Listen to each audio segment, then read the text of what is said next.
This is the HAN Network, the leader in local news, sports, arts, and entertainment in southwestern Connecticut. The following is a presentation of the HAN Network, the leader for local news, sports, and entertainment in Fairfield and Westchester counties.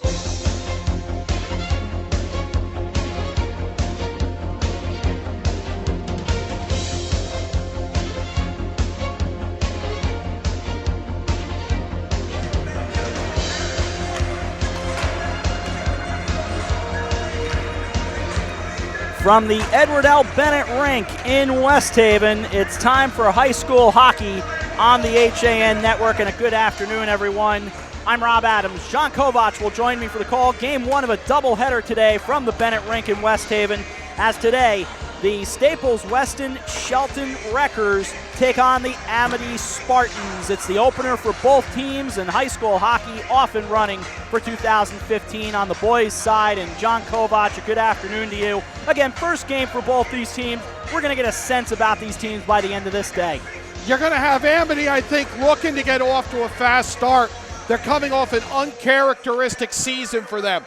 This is a team that just 2 seasons ago, at the end of the 2013-14 year, you and I called at the Yale Whale, losing a heartbreaker to Daniel Hand 5-4 in the D2 final, and a team that in 2010 beat St. Joe's 7-5 for the D2 championship, and in 2008 beat the Fairfield Co-op 5-1 to win the D2 title.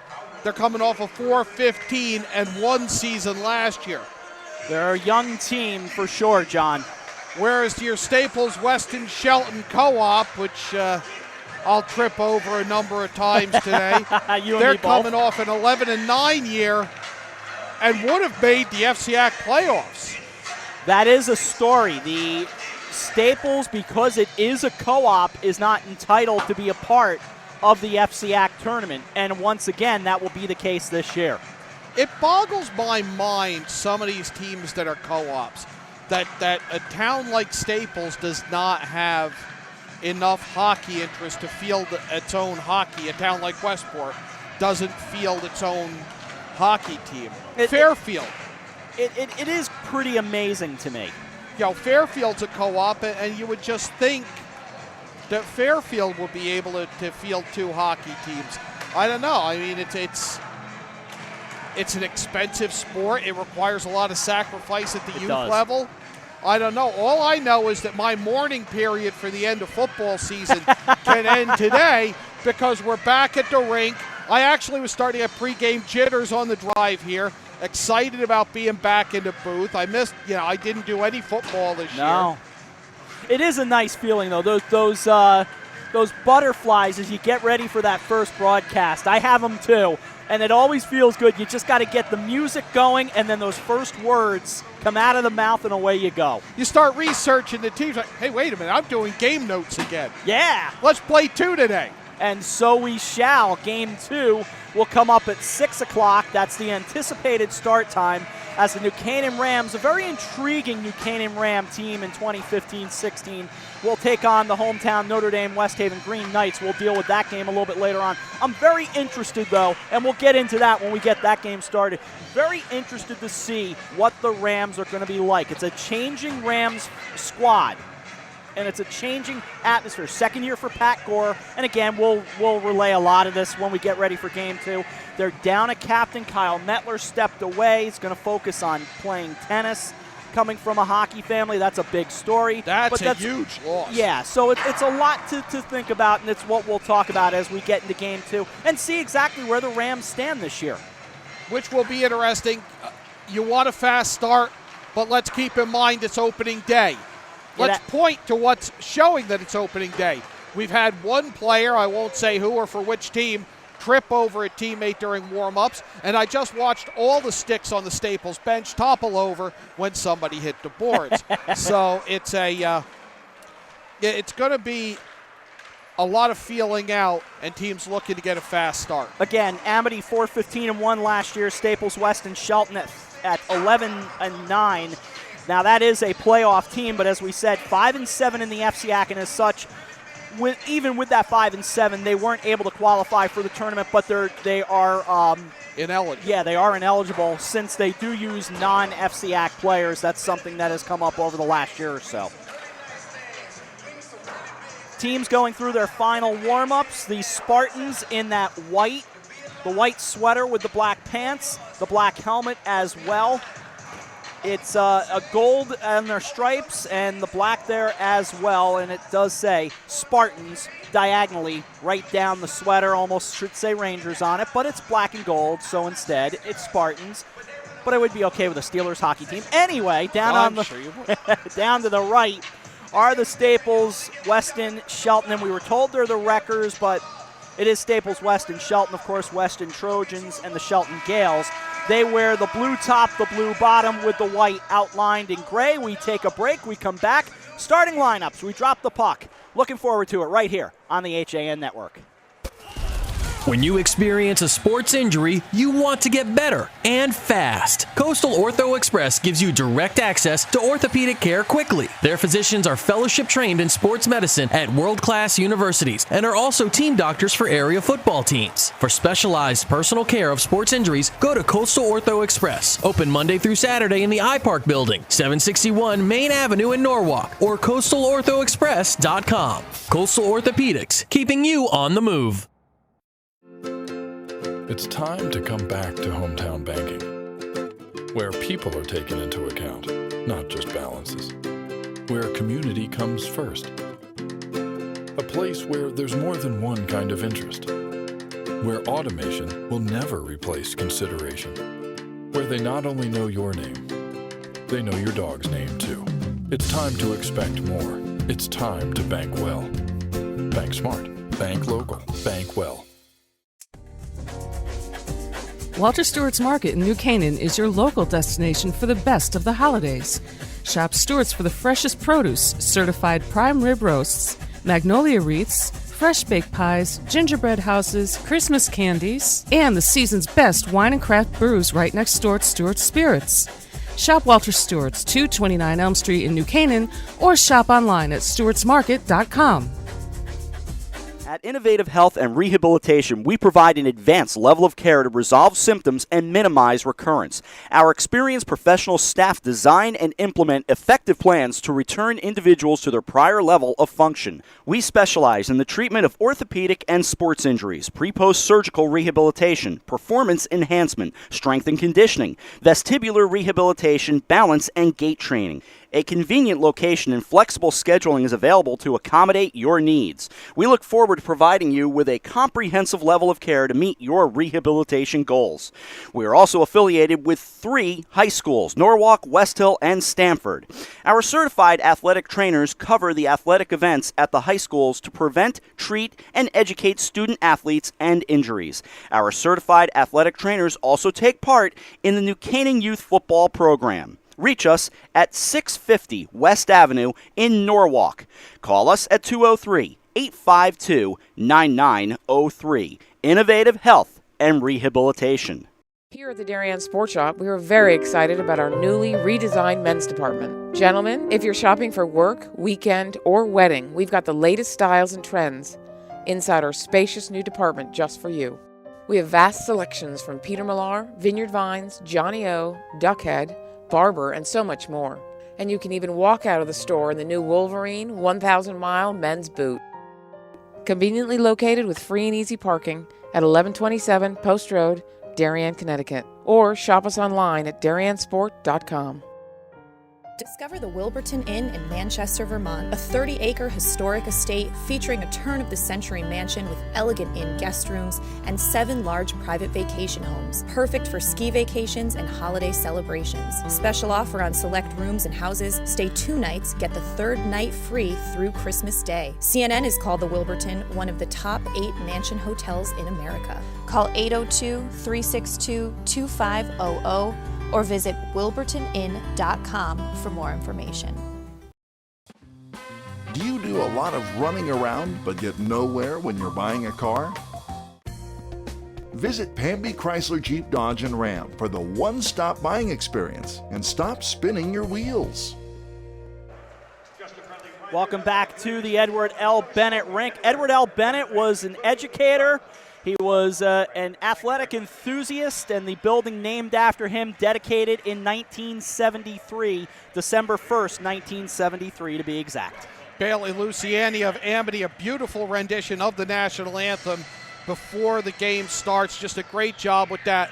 Rob, it's opening day. Love it. It's opening day. Love it. Hitting me now. We're standing in an ice rink. It's opening day. Whole crew on hand today. Joe Mixie, Frank Granito. We have Mike Suppy on a camera, AJ Simonowski, Bill Blocks, and Marty Hersom, Eric Gendron directing. Did I forget any? But Dave Stewart. Dave Stewart. Yeah, you did. And Lola the cat.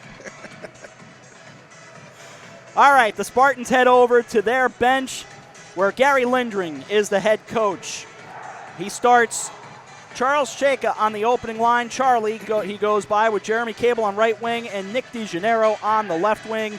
Anthony Usilla is on left defense. Mac Dean in right defense. Tyler Cole is in net. For Staples-Weston-Shelton, coached by Todd Sharon. He'll open with a line of Jesse Greenspun centering the top line with Ryan Johnson on left wing and Sam New on the right wing. Defensemen are Ian Offenberg and Jimmy Byrne and Zach Bloom in net. And it's time to drop it. It is. Long winter of hockey begins. We already saw a girls' game last Monday. Not the most riveting. 9-2. New Canaan got the win over Guilford. Now the boys play. We are underway for 2015-16. Brought across into the Staples zone. They'll start it back out, working it from right to left. Sent down the left wing side by Ryan Johnson. Back behind the net it goes of Tyler Cole. Out of the right circle and the pad save made. It's like getting that first hit in football, John. You got to do it, as this will hit the netting off to the left side of Cole, and we are underway. 24 seconds gone by. Strong point shot there by Jimmy Byrne. Nice pad save by Cole in the Amity net to turn it aside. You really do need that first save. The first save, that first hit, it just... Now you know you're down to business. Face off to the right side of Cole. They'll bring it around to the near side boards, work it back out to center, turned over there. Staples will go and grab it with Billy Hutchinson. He'll send it down the right wing side. Cole will leave it behind the net. Even for us, it's about getting our breath back. Out of the left circle, they chip along there, played by Chris Sear of Staples-Weston-Shelton. Probably the nomenclature is to just shorten it and go with Staples, but can't help every now and then to give the full love to all three teams. Down the left side it goes. They'll work it out of the left corner. Go back behind the net with Anthony Usilla, the senior defenseman, and one of the captains for the Amity Spartans. They'll work it back out to center, chip it along there. Brought up right along center ice and work down the right wing side. Popped along. Jordan Sninta is over there. And they work it to the left wing side. From left to right go the Spartans. They'll turn it back around right out in front of the Spartan benches. John and I said we saw them at the Whale just a year and change ago, almost 2 years ago. It'll be in March. We saw them lose a tough one to Daniel Hand. That was a fun night, though. Oh, that was a great game. And for us, that was almost like, now we had already done a couple of games in the Whale at that point, is that they work it around to the near side. But there's something different about a championship atmosphere. Oh, it's palpable in that building. And it was great fun that Friday night. It was the first one we had done. We did all three, of course, that week. And of course, John skipped out on the third game because he had a basketball game to call. Turnover goes out of the slot and into the left corner, played over there by Nick DeGennaro. Left back at the left point. They'll leave it there for Usilla. He sends it down the left wing side, now out of the circle and off the save made over there by Zach Bloom. Behind the net, we play on. We have 12:49 to go in the opening stanza of 2015-16, and we have no score. Staples-Weston-Shelton and Amity with you here on the HAN Network. In the right circle it goes to the near side boards, a whistle, and we'll get the stop of play right there, and our first penalty coming just 2 minutes and 23 seconds in.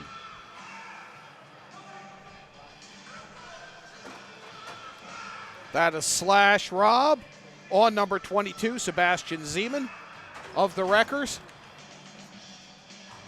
So Zeman goes off, as I said, at 2:23. When I saw an Amity player chasing the stick, I had a feeling it was a slash.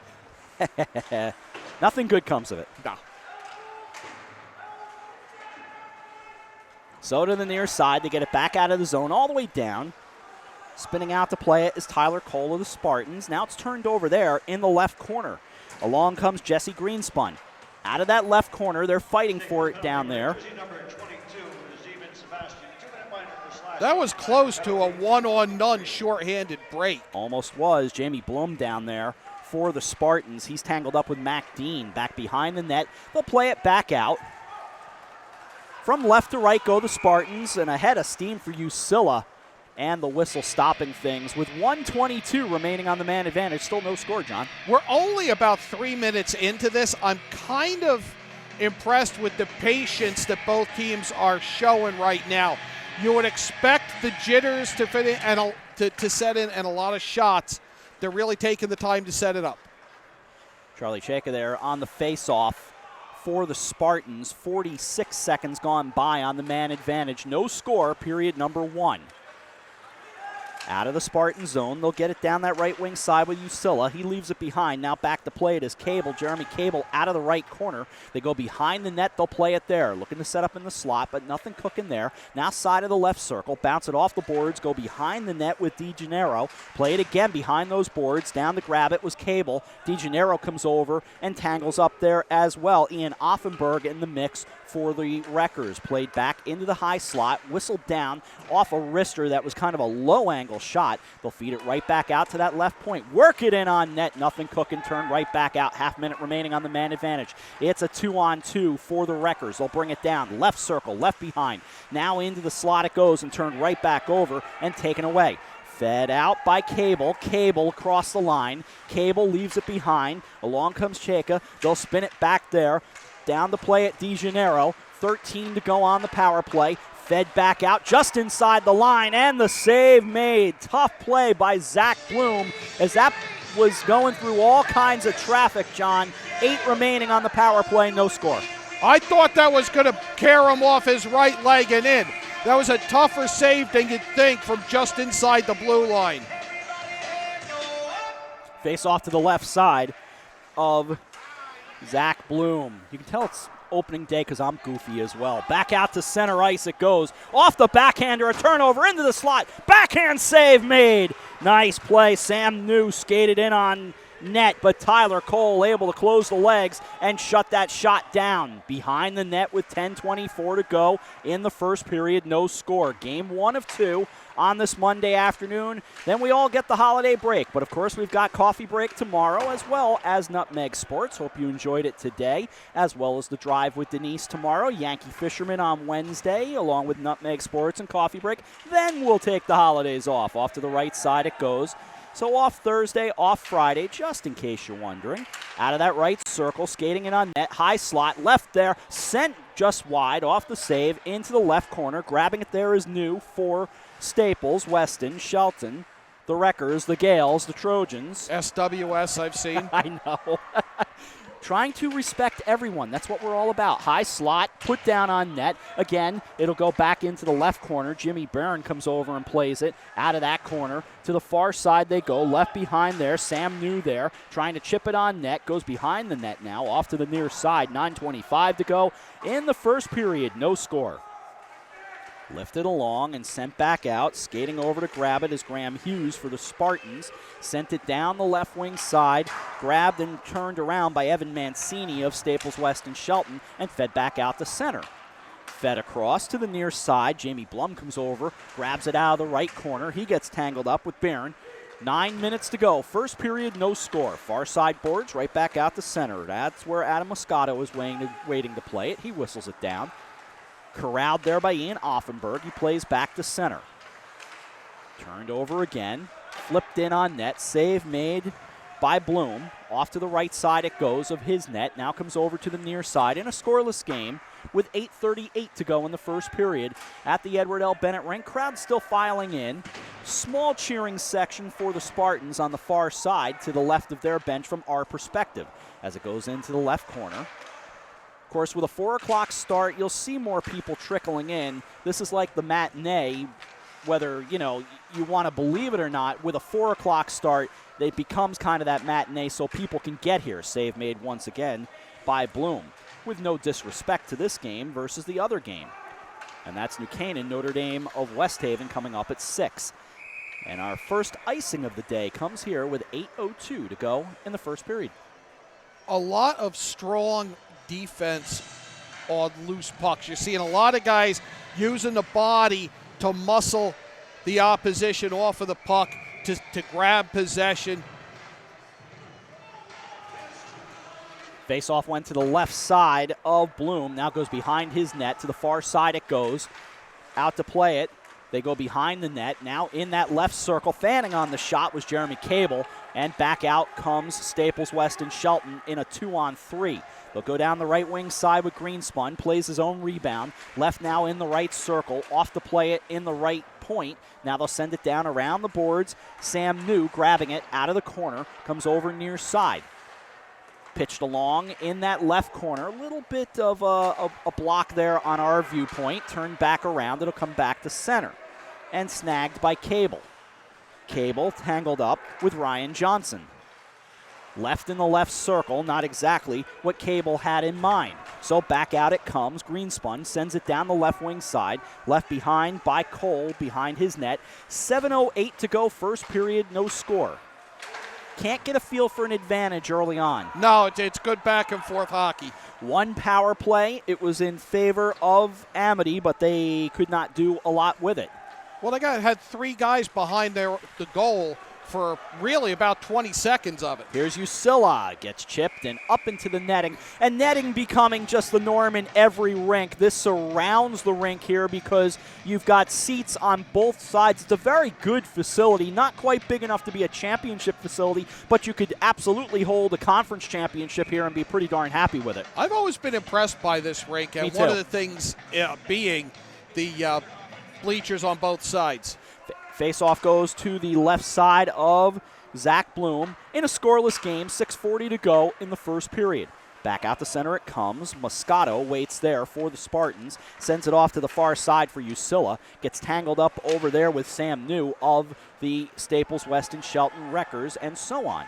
Back to play it goes Sam Zaritsky, brings it over to the near sideboard, 6:22 to go in the first period. Snagged once again and whistled back out by Nick Gallucci. Gallucci plays it to center. Across the line they go in a 3-on-3. Work it over, out in front. Trying for a backhander comes Ryan Johnson and snagged away once again, but kept in. The long distance shot is held on to by Tyler Cole. Shot kind of lofted in there from just inside the blue line. Nifty stick work to set that up. But the play took so long to develop that the Amity defense was able to congregate in the slot. They had three guys right in front to protect the net. Face off to the right side of Tyler Cole. Chipped along. It goes into the slot. Little flutter bomb that goes off to his left side. Now to the right wing boards. Held in, though, at that right point by Barron. Around the right side. He'll go and grab it once again. Gets tangled up on those far boards. And they'll chip it along and back out of the zone. Colin Hughes was there for the Spartans, and an icing is called. Hughes, a freshman. 5:45 to go first period. No score. Really no excuse for that ending up in icing. You had all 10 skaters to the far side of the rink. If one guy had come off, Amity had a one-on-none. Face off to the left side of Tyler Cole. Amity in white, Staples-Weston-Shelton in that navy blue. They work in. It's a Staples uniform, as you can see by that block-style S on the shoulders. Whistle down on net, and the big pad save put up into the roof. That'll stop us with 5:41 to go in the first. Biggest shot we've seen thus far in this first period. So you can understand why, in reality, and it does say Staples on the front of the sweater as well, why they would be the Wreckers, but trying to give respect to all three schools, to not forget them. Face off once again to the left side with 5:41 to go in the first period. No score. With John Kovach, I'm Rob Adams at the Edward L. Bennett Rink. Happy holidays. Merry Christmas as we get ready for Christmas 2015. Chipped back behind on the play. Comes over to the near side. Right over that SCC logo they go. Back out to center. And it'll come across the line. Back to play it for Staples goes Ian Offenberg. He'll go behind the net, left over in the right corner. 5:15 to go in the first period. John will take you through the intermissions as we work our way from late afternoon into evening. Oh, you didn't know? You're hired. Almost a bad turnover for Jeremy Cable. Cable almost snagged it and took it away. hits the roof once again. That'll stop us. Many of these buildings have that lower roof, and it will stop play quite frequently. Often you get the exposed beams, and that'll come into play. Terry Connors often comes to mind with that. Face off to the dot just outside of the zone, comes to the near side. Working it back down went DeGennaro. DeGennaro comes over to chip at it. To the near side boards they go, but turned over. Sam New, left wing. Heads down into the left corner. Good hockey so far. Right wing corner now. Played there, snagging it. They'll go behind the net, bounce it off the boards to the near side. Billy Hutchison waiting there for the Wreckers. Grabs it out of that corner, trying to flip it along off to the left side of the net where Tyler Cole is working. Now they go to the far side, trying to keep it in there. Couldn't do so it comes back out. And waiting there was Jeremy Cable for the Amity Spartans. Off to the near side they go, work it back out to center. 4:20 to go in the first period, no score on this Monday afternoon. Across the line come the Wreckers, right circle on net. Second try with a wide open net, and it's covered up by Tyler Cole. It got behind Cole, and he was able somehow to reel it in and pin it underneath his pads. That was a dangerous moment for the Amity Spartans. Absolutely. Face off to the left side of Cole. Just a sophomore in net for Amity. Zach Bloom, I believe he's a sophomore as well, off the face-off. They'll go into that far corner. Or is he a freshman? I got to do the math on this now. No, he's a freshman. Yeah, that's a young team. I'll correct myself. It is a sophomore. But nonetheless, you get my point. To the near sideboards, they've got the years down on the roster. I just forgot to, translate them over, that's all. I'm okay at math. I'm not great. Off to the near side. They'll send it down, will the Wreckers. They skate from right to left. 3:40 to go in the first period, and still no score. 5 seniors on that Staples-Weston-Shelton co-op. They expect good things from Staples-Weston-Shelton this year. Off to the near side. Puck loose out of the left circle. Held in at the left point by Byrne. Puck loose behind the net, and they score! On the doorstep was Jesse Greenspun. He found the loose puck, poked it home. It's 1-0. It got behind Tyler Cole, and nobody could get in position to do anything. Trying to get the scoring on this.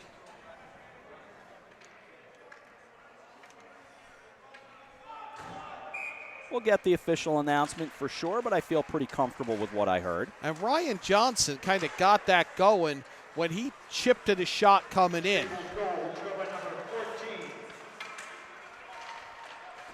Another one on net in the pad save.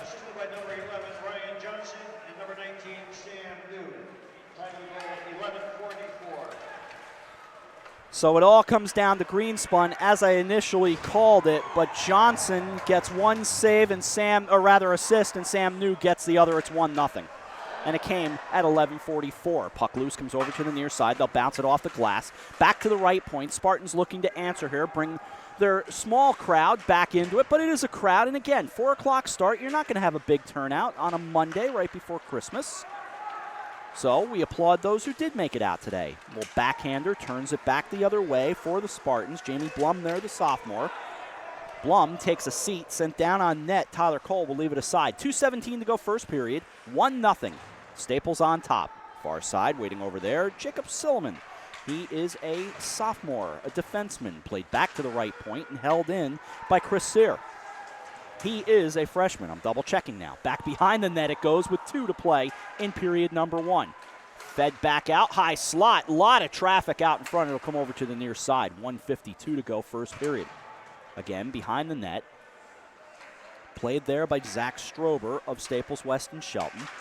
Big blast coming from just inside the line and held on to by Tyler Cole. And that was Sam Zaritsky with the shot from the right point. Really late in this period, we're starting to see Staples essentially set up a base camp in front of the Amity net. And it's already resulted in 1 goal, Rob. 1-0 our score, 1:43 to go first period. Face off to the left side of Cole. Put down on net, he'll cover again. Music was all queued up, so play it all over again. Yeah. Why not? Once again, face off to the left side of Cole with just about 90 seconds remaining in the first period of a 1-0 game. They'll go behind the net, bounce it along to the near side boards. Under 90 to go in the first. Turned back out by Cable. Cable to center. This will send down the left side. Hit hard and getting back up to his skates and a little stunned. That looked like Graham Hughes. It was. See if he's okay as it's sent back down all the way into the Spartan zone. From right to left go the Wreckers. They have a 1-0 lead. 1:08 to go in the first period. Far side boards. Played out of the right corner. They'll chip it along there. Turning around Cable. Cable trying to play it back out. He does, but it got away from Cheka. To the near side it comes. Across the line goes Evan Mancini for Staples-Weston-Shelton. They turn it right back around across the line. Right wing. Some nifty work. Left behind. High slot. Backhanded down. Good look on net. Save made. Second try goes wide. 35 to go in the first period. Couple of good opportunities there for the Spartans, who could not answer. They had Cable on the doorstep. Lifted back to center. Sent along, almost a breakaway for Greenspun. Now he grabs it, and the whistle with 23.4 to go in the first, but almost all alone. The Wreckers have almost had a number of one-on-nones. They've had a few odd man rushes. Amity a little slow getting back on defense, I think. Face-off will come back to center. Now will it? No, they'll bring it to the near side. The official tripped me up there for a moment. I don't think I was the only one. It's opening day for everybody, Rob. Off the draw. Controlled by the Spartans with 20 to go in the first. They'll leave it behind, turn back over. Now they got to get back on side. So corralling it and grabbing it is Mac Dean. Now they'll have to go back deep, unable to control it. Down to 10 to go in the period. Lifted along the near side boards in the Spartan zone. They'll go down the left wing, left behind, turned over. Now taken back by Staples-Weston-Shelton with one. Period comes to an end. The horn sounds after 15, and we are at 1-0 in favor of Staples. Entertaining period of hockey. Shots sounded like they were 9-8 in favor of Staples, if I heard that correctly. I heard 8 and 10 on the and I took one off for the goal, so the math okay. 9-8. Yep. All right, one in the books. We have a 1-0 game. Staples on top. We have a few minutes to collect our breath. John will take over after one. Staples-Weston-Shelton 1. Amity 0. We're out for a break. We come back to the Edward L. Bennett Rink after this on the HAN Network. Well, there's still a bite out on the water. Most anglers have decided to stow the gear for the winter. Just because Mother Nature isn't cooperating doesn't mean you can't see the latest models of all your favorite gear. With 2 convenient locations, it couldn't be easier to get your fix of summer. Boater, beach bum, fisherman, or simply love the New England coast, this is a unique place to shop. The Dock Shop, 51 Tokenique Road, Darien, 609 Riverside Avenue, Westport, or on the web, dockshop.com. This fall for our red panda. That's right, Rashawn the red panda will be visiting the Beardsley Zoo for a limited time. Resembling raccoons, red pandas primarily eat bamboo, but will occasionally eat fruits, berries, young leaves, and certain tree bark, like their better-known black and white cousins. As an adult, Rashawn is expected to weigh 10 to 12 pounds, and you can see him at the South American Rainforest exhibit, Connecticut's Beardsley Zoo of Bridgeport. A whole new experience. 875 Noble Avenue, Bridgeport. 203-394-6565.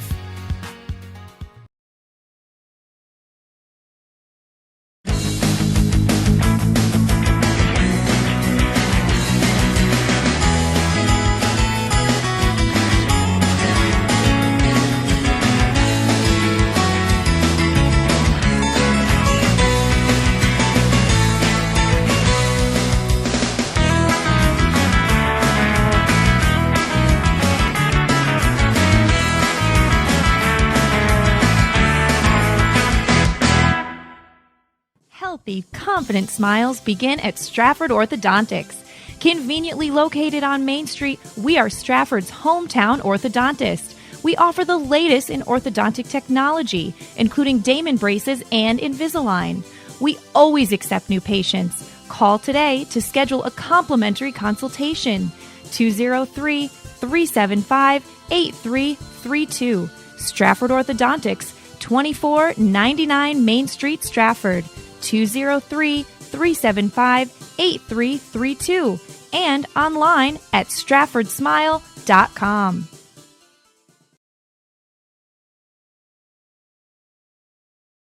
I'm Kate Chaplinsky. Join us for Coffee Break weekdays at 11 to get the latest Connecticut news, weather, high school sports, and more. News doesn't get any more local than on Coffee Break on the HAN Network. Welcome back to high school ice hockey. The FCIAC on the HAN Network. This game is brought to you by Bankwell.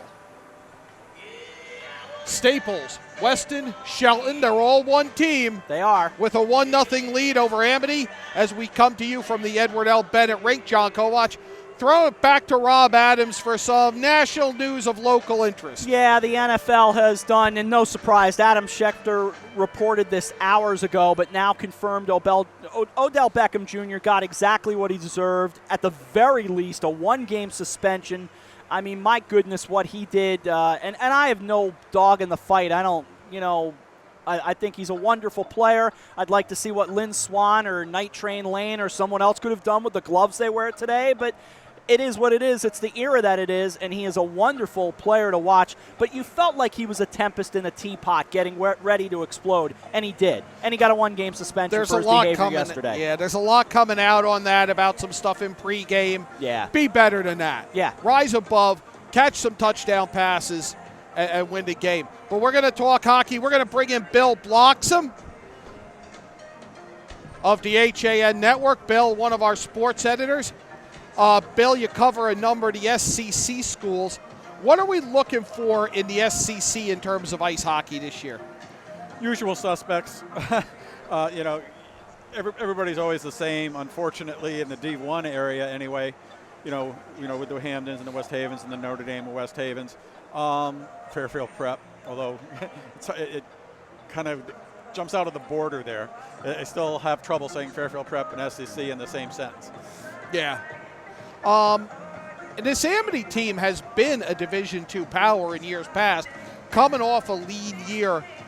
Are they on the way back?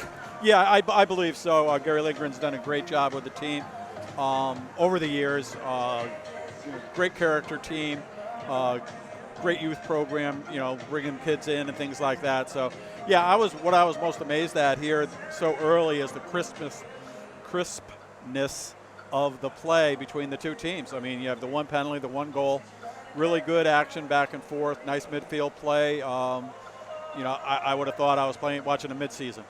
Yeah, I mean, the patience in the setup. Staples finally does have luck in a dump and chase. They're doing a little more fire it in, chase it down. That paid off in the goal with Ryan Johnson doing most of the setup work in front. Yeah, no, they like to muck it a little bit. Actually, both teams, I was not surprised on the cleanness of the hits, but the idea that they just hit and kept playing. Maybe that Odell Beckham thing is just in my mind, that I keep thinking someone's going to respond to something. But here, they're just playing hockey out there, and yeah, they're mixing it up in the corners and along the sideboards, and very good quality hockey already. Once again, for an early season matchup. The Amity coaches were looking for a penalty late on that hit along the far boards on a change. Probably could make the case for it, but they really are letting them play early on. I think that's the case, and it's not the same player doing 2 or 3 things over the top. It's not the same guy doing something, and it's kind of funny if there were 3 good hits in a row and they were all clean. The third one you're going to get called on because there's too many who's and ahs. It's actually do it when you can. From my angle on it, I couldn't see if anything came up high or any of that other kind of stuff. I didn't see the 3 strides or anything like that. It just seemed like hockey to me. But they're close at hand, and they have a little partisan rooting interest. The goaltenders were both strong for a first period of a first game. Yeah, the block. Once again, Amity's goaltender, real good job with the blocker on 2 occasions. And a sophomore is Tyler Cole. Only a sophomore? Yeah, no, a good deal there. And on the Shelton side, Shelton, what is it again? Shelton. Staples-Weston-Shelton. So actually all your conferences are represented. There's an FCIAC team, there's an SWC team, and there's an SCC team. Yeah, it's very nice little Italian ice cream trifecta there. You know, you get the little thing working. But anyway, yeah, there was one. I believe there was one post. Did you hear a post? Off the post, one of the shots? I don't, but you're further down than I am. Okay, so I thought I heard it. It may have been a post. It could have been a post, but you know, once again, quality hockey, and I think both fan groups have something to look forward to as the season goes. What are your feelings? I mean, you've been around all of these games for a long time on the proliferation of co-op teams in hockey. Really, only in the past 15, 20 years when they first allowed it. And now it's like a map of pre-World War I Europe when you look at the hockey standings. Yeah, I wouldn't want to have to play Risk with Kramer and Newman on this one. It's really, really crazy stuff. But I don't think anything right now is for an advantage. I think it's to let the kids play. So unless somebody can go under, behind the scenes and show me that, somebody's culpable in doing anything, let the kids play. I don't see it as a recruiting tool. I don't see it as a pool of anything as of yet. So until that happens, hey, more power to the communities that are letting these other communities come in and are joining their financial resources, to put hockey teams out there. I agree with you totally that it's about letting the kids play, having a deep enough roster, player safety, which will be a topic as the season goes on, because you're looking at football being the focus for concussions, and they're happening here, and a 20-game season plus playoffs is okay here on the ice. But I think what surprises me, as I said to Rob in pregame, is that a town like Westport can't sustain its own hockey program. Weston, even a small town, but you would think they could find 25 kids, 20 kids want to play high school hockey. That Fairfield has to combine its two schools surprises me, and I'm a resident of Fairfield. How much of that is lack of feeder programs? How much of that is the sacrifice that the sport requires really from the whole family? Right from the get-go on, they start out with the young kids, and, you don't know how many trend forward, like in Little League. 150 kids might be playing Little League baseball, but they're not all going out for the high school teams.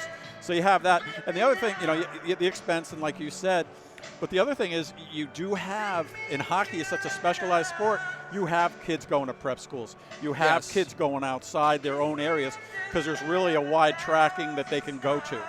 You have kids playing, playing outside the high school arena during high school season with different group teams that they can do. So I know those would have to be elite players, but, that I think has something to do with it. I think you're absolutely right. Bill Bloxham, thanks for joining us. We'll have you back on later on. We're between the first and second period. Staples-Weston-Shelton 1, Amity 0. High school hockey live on the HAN network.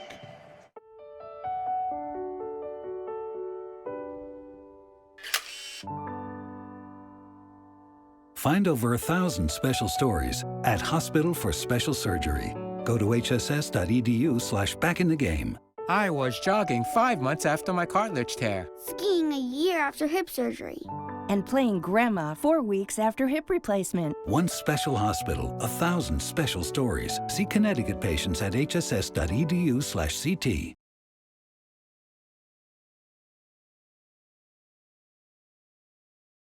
Here at the Darien Sports Shop, we are very excited about our newly redesigned men's department. Gentlemen, if you're shopping for work, weekend, or wedding, we've got the latest styles and trends inside our spacious new department just for you.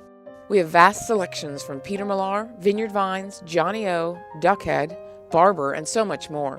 And you can even walk out of the store in the new Wolverine 1,000-mile men's boot. Conveniently located with free and easy parking at 1127 Post Road, Darien, Connecticut, or shop us online at dariensport.com. Hi, I'm Rob Adams with my good friend Donald Eng, and we're the home team for Nutmeg Sports Monday through Wednesday at 2 o'clock right here on the HAN network. We are the place for all things Connecticut sports, so come hang out with us on Nutmeg Sports. Don? They don't call him the best color man in the game for nothing. Nutmeg Sports, 2 o'clock Monday through Wednesday right here on the HAN network. Welcome back to the Edward L. Bennett Rink. You're supposed to bring it back from break. Oh, my gosh. John just gave us the greatest image that none of you will ever see. He melded Dancing Larry from Madison Square Garden Ranger games with Axl Rose.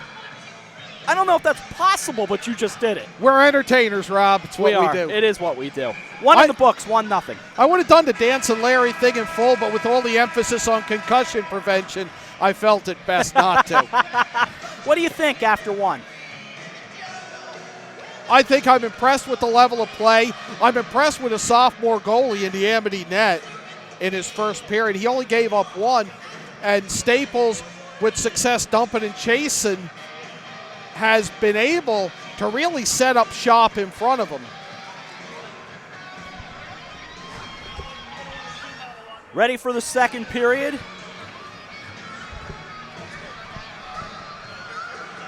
As Staples will now move from left to right. New Canaan starting to make their way in right behind us, and the second period underway.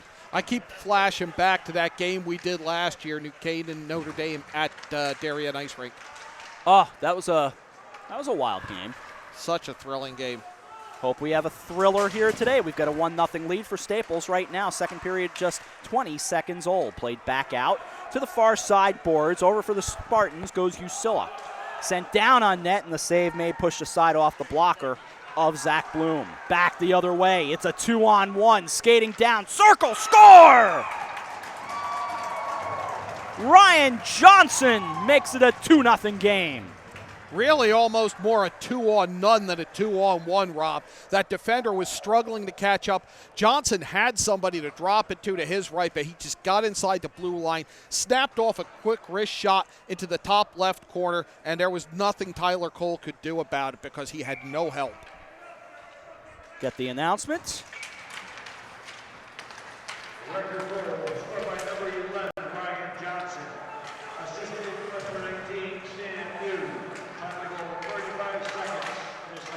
So New has got 2 points on the day. And I believe for Johnson, he also has 2 points on the day. 2-0. Off to the near side it goes. The Spartans need to find a spark quick. High slot it goes. Far side. Played over there. And turned back. Colin Hughes was there. And we will get an elbowing penalty here at 1:04. No sleep till Brooklyn, John. No sleep till Brooklyn. Immediately after each goal, the checking seems to pick up a little bit. Amity now back on the power play. It'll be Robert Wemoff taking a seat.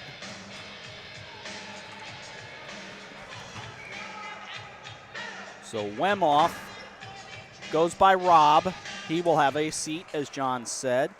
Kyle Wemoff was a terrific player for Staples a few years back. Yes, he was.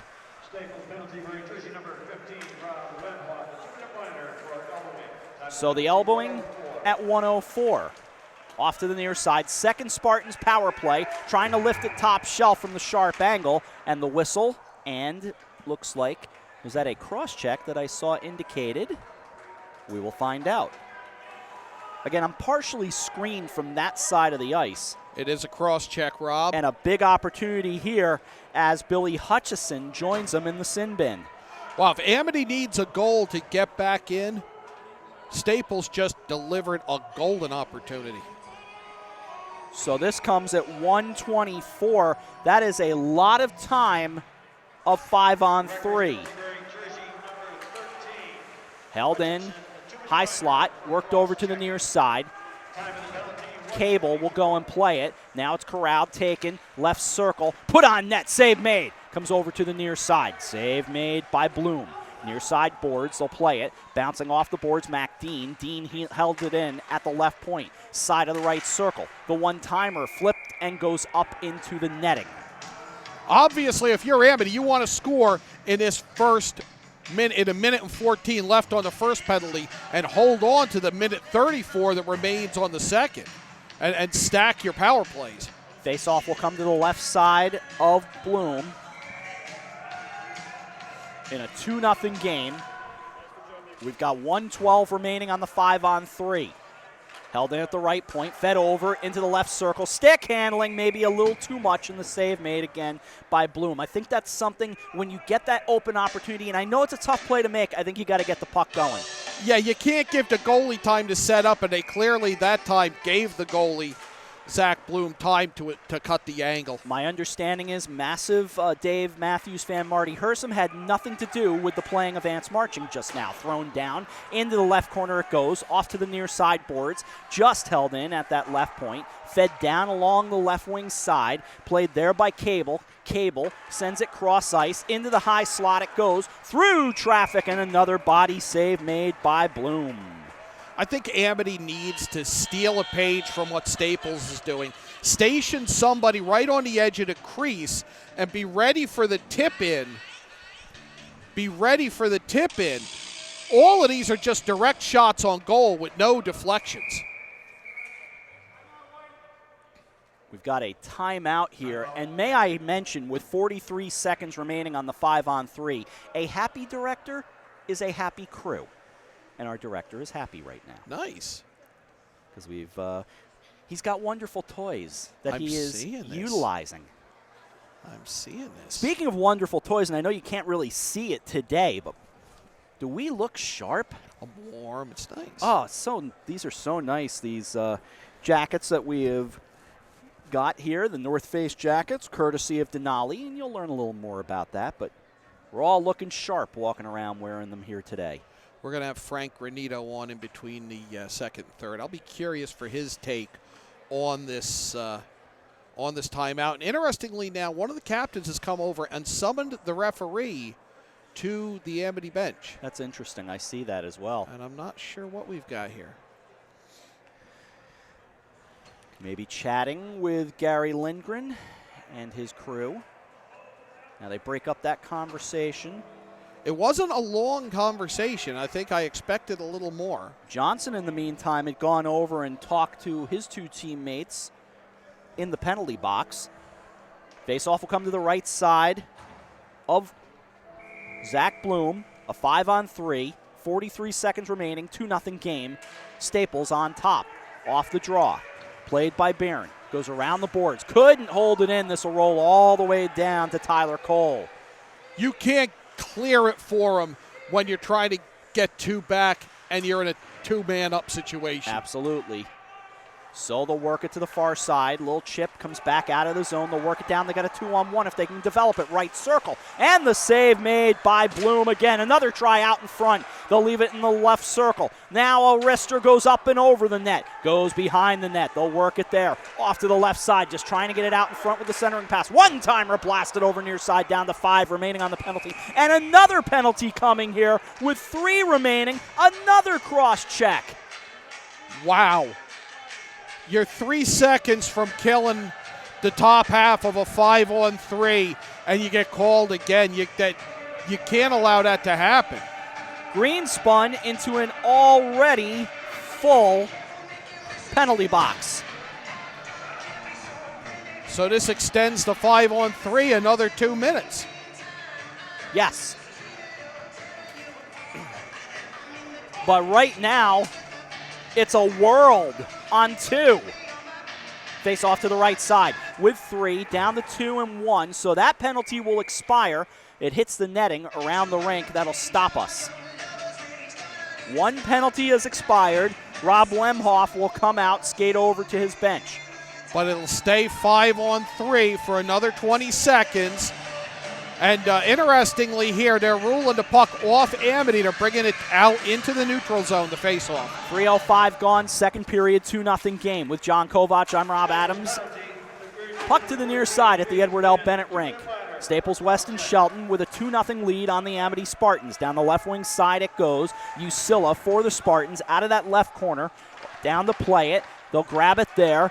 Left behind in that left circle. Corralled and bounced back out and all the way down to the other net. Waiting there, Tyler Cole. Off to the near side it comes.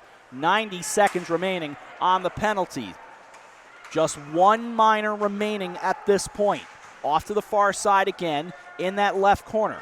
Comes out and back behind the net. Amity's got to get the puck going the other way. That's kind of the idea of the power play. Far side it goes. They'll lift it back to center. Taken and across the line. Skating down into the slot. Put it on net. And another save by Bloom. He's putting on a show. Still 2-0. He's putting on a show, but Amity's doing nothing to make it difficult for him. They're all skating as close as I can and get a shot directly at the goaltender's pads.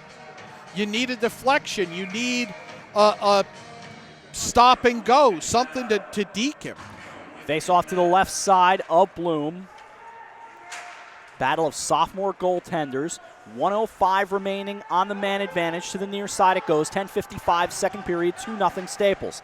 Out of that left corner, New Canaan and Notre Dame of West Haven coming up, intending to be at 6 o'clock. We will see. Back out to center it goes. Back to play it is Mac Dean. Dean, a captain, brings it over near side, turns it over. Jamie Blum there for Amity, sends it down just across the line, chipped at, and down the right wing side they'll go. Zachary White comes over and plays it for the Spartans. Out of that right corner, they'll work it back with a blast that really was not solid, just kind of bounced around in the save made by Bloom, and again, another stop right there. Face-off will come to the left side of Bloom. 10:23 to go second period. 28 seconds left on the man advantage. Amity, if they don't convert here and at least cut this lead in half, they will look back if this score doesn't change and wonder about the wasted opportunity in that prolonged 5-on-3. Face off to the left side of Bloom. Couldn't hold it in, so the Spartans will come back out of the zone. They'll spin around. That's taken by Jacob Silliman, the sophomore defender. They get across the line. Silliman will turn around, take a look at things. Ryan Johnson in his face, play it off the boards, and Jamie Blum will come over and grab that conversation away from him. To the far side, they couldn't keep it there, so a fan on the pass was Colin Hughes. He gets it down on net, and it's left aside by Bloom, having himself a game. Off to the far side it goes. Could we see the emergence of a star in Zach Bloom? Got to like his game at least so far, but as you said, as it's put down on net, and it goes off to the netting. Oh, big chance there for Jesse Greenspun. We stay at 2-0, but back to the other end, I like the way Bloom is playing, but as you said, is Amity really challenging him? They have it. They're getting shots, but there's nothing. It's just fire a shot into the goalie. Mix it up a little bit, like right there on that break when Tyler Cole came up big with the save. Face off to the left side of Tyler Cole, the sophomore. To the far side it goes. He's in the Spartan net with 9:35 to go in the second period of a 2-0 Staples lead. Far side boards out of that left circle. Gets left there, turned back around. Out of the zone they go. Send it down. It'll go right wing side. Icing waved off. Goes behind the net. 9:20 remaining. Second period, 2-0. Off to the near side. They'll keep it in at the left point. Get it out of the zone. With a head of steam goes Sam Zariski. Zariski winds and fires. Puts it on net. Save made by Cole. Shot had some pepper on it, as you could hear. Hit the wood. You know, John, how many times have I said to you, I want to rock and roll all night? Well, you pretty much will tonight because we got another game left after this. Still have Christmas shopping to do. You kidding me? Oh, my. Really? I have the most important Christmas shopping to do in my world. You can imagine who that is, and those of you who know me and the HAN network know whom I'm talking about. Because I haven't emailed you hints for him for 6 months? I know what I'm doing, but, well, a couple of things fell apart in that topic. Down the left wing side it goes. I can tell you now, I was intending to get him a cell phone. It didn't quite work out. Sent down. It'll come over to the near side. That's, of course, my 13-year-old son we're talking about, who's I can't even say he's like a junior mascot. He's like part of the crew. He's done enough here. He's part of the crew. Yeah, he absolutely is. But he likes his mascot role as well. And he's actually been an analyst, which makes me laugh. Did baseball last year with me. Off to the near side it goes. 8:25 to go second period. The Spartans trying to get something going. To the far side, I went to get him something last night, and Toys R Us, or, well, I shouldn't say who, but this place I went to, the price was a lot higher. So we'll adjust. We adjust on the fly. As does the Wreckers, but it gets taken away from them by Jamie Blum. 8 minutes to go second period. Sent back out to center ice. Off to the near side it comes. Colin Hughes plays it for the Spartans. 7:55 to go, second period, 2-0. Now near side in the left corner of the Wrecker zone. They'll bring it back out, play it down. They'll grab it again, far side with Jamie Barron. Sent right back. It's a 2-on-1 right circle, and it gets sent off into the netting. 7:39 to go, second period, still 2-0. Puck is off Bloom into the net, so that face-off will stay in the Staples zone. Important for Amity. Face-off to the left side now. Zach Strober will go for the draw. He's a freshman for Staples. Put down and controlled initially, and the Wreckers win it. Jimmy Byrne goes behind the net, right corner. Held in, one-timer, gets blasted down, save made, comes over to the near side.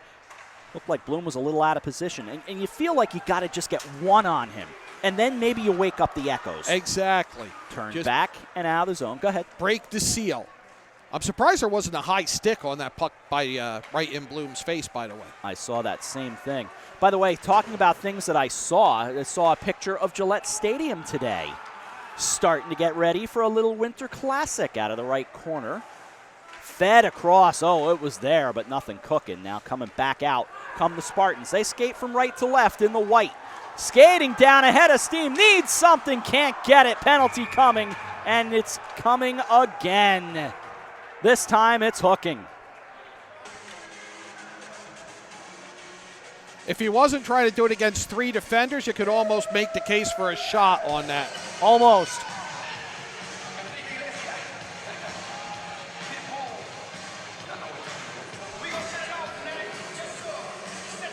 This comes at 8:12. This what, the fourth penalty on Staples this period? Yes. Fifth overall. As the sounds of Mr. 305 played in the building.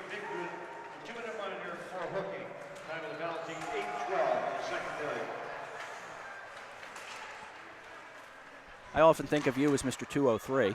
I wouldn't go that far. You and Pitbull, I often get confused. Yeah, I'm sure you do. A lot of people do. Our good friend Ryan DiMaria, who hasn't been around in a while, one of his nicknames is Pitbull. He kind of looks like him, especially with his glasses on. Yeah, I can see that. With the dark sunglasses. Ryan says he might join us for a little basketball this year. I hope he does.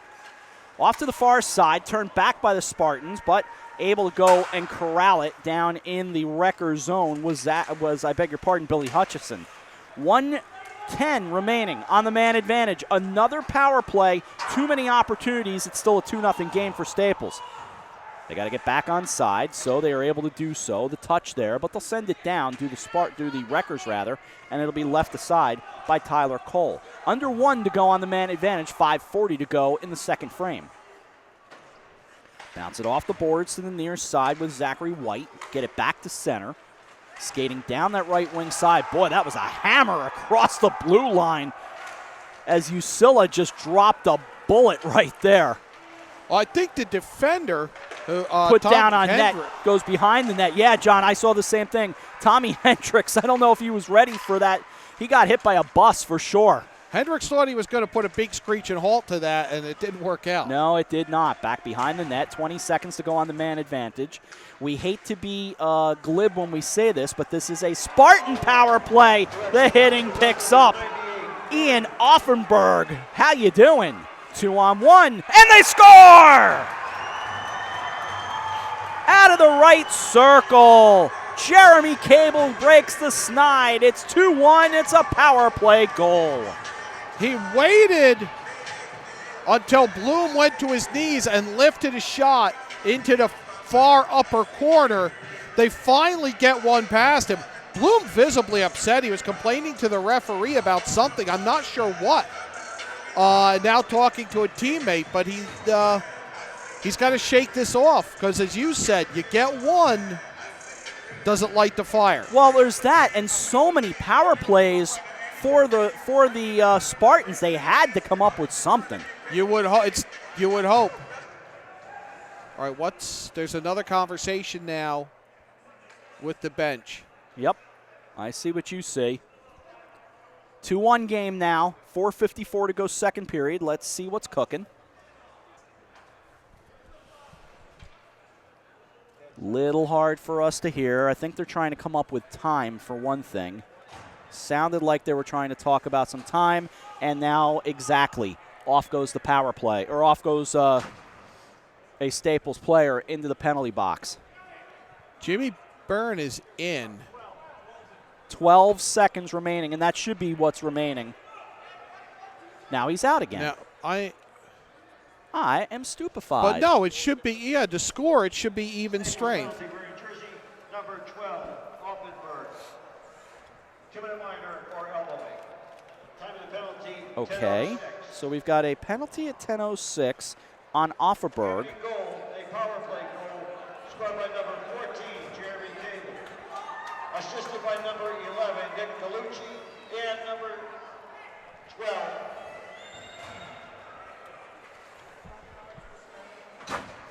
Time to goal, 10:06. They're announcing 12 as the secondary assist. There is no 12 on the roster, so that's got to get straightened out. They will straighten it out, but they did give the primary assist to Galucci. This had to be after the goal was scored. Yes. I would think, while the clock was stopped. Well, all right, we've made all the notes, and we continue on. Another power play comes back out of the zone, fed down near side. Taken back with 1:43 remaining on this power play. It's a 2-1 game, 4.5 to go in the second period. They'll bounce it off the boards to the near side. It comes across the line. They skate down out of the left circle. Put down on net. Oh, big chance there, but good job defensively. Looked to me like it was Hutchison. All the way down it goes. Mac Dean will play it behind his own net. 4:15 to go second period. Whistled all the way back out to center ice.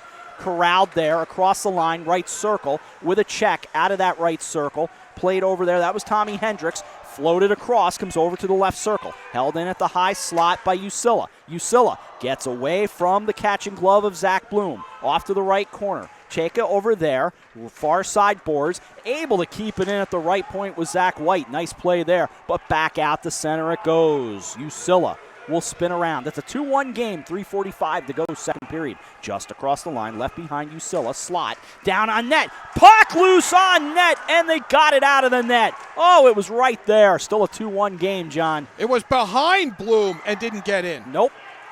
A defenseman able to get it back out. This will come all the way down, but it'll be left aside by Cole. Game absolutely picking up, and some of it having to do with the hitting we've seen here in the second period as well. Turned over to Ryan Johnson from left to right for Staples. Left circle, got away from the catching glove of Tyler Cole. Into the right corner it goes, 17 remaining on the power play. Turned back, here come the Spartans with Jamie Blum. Gets it ahead to Colin Hughes. Right back across the line, they'll bring it near side. We're down to 7 to go on the man advantage. 3 minutes remaining second period. Oh, it's getting good here in a 2-1 game. Back behind the net it goes. Played back there by Usilla. Far side boards in the Wrecker zone. They'll turn it over, beg your pardon, in the Spartan zone. They'll go back and play it behind the net. Mac Dean there, 2:45 to go second period. He'll play it behind his own net. Now to the bottom of the left circle. Just kind of rolls along and take it back. It's a 3-on-1 developing. Here's Dean. Dean across the line. He's got Hughes alongside of him. Save made. A second try. And now trying to cover it up is Bloom. He does. That's got to be frustrating. Too many opportunities. 3 saves. Bang, bang, bang by Bloom to preserve this 1-goal lead. And I really think Amity could have had a 3-on-1, and the third skater went into a trail position as opposed to joining the rush. Put right back on net with 100 seconds remaining in the period, and the save made.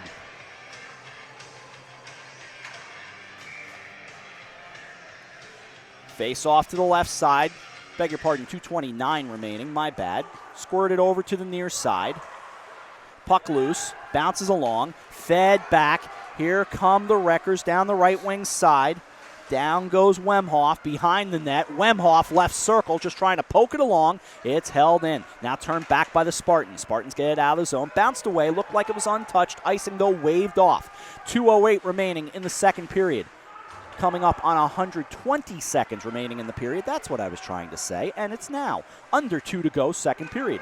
Just across the line, here's Usilla. Usilla put on net, another try, and it'll stay alive off in that right corner. 150 remaining, second period, a 2-1 game. Staples with the lead. They start back in what could be a 4-on-2. They bring it across the line. They are onside. Wemhoff got it across, but comes over into the left wing boards. They'll keep it again. Save made off the stick of Johnson to the near side. Beg your pardon, I said Cole. Now, with 132 remaining. It's gotten good, John. It's gotten very good. I just really have to think that if Amity would park somebody on the edge of the crease to get the rebounds, they might be tied or even in front at this point. Face-off will come to the left side. Sam New was there for the draw. Puck loose, turned back around, and out come, nope, it's going to be held in by the Wreckers. Now comes out of the zone, 1:24 to go second period. Across the line goes Cable. Cable with a man alongside of him, and the save made off the stick of Zach Bloom, near side. They put it back on net again. Bloom makes that save. We're down to a $1:10 remaining second period, just trying to crash the net and poke it home, and he's able to trap it right up along the near side pipe. 1:08 remaining in the second period. He pinned that between his skate and the pipe. That's how close that came to tie in this. Still a 2-1 game.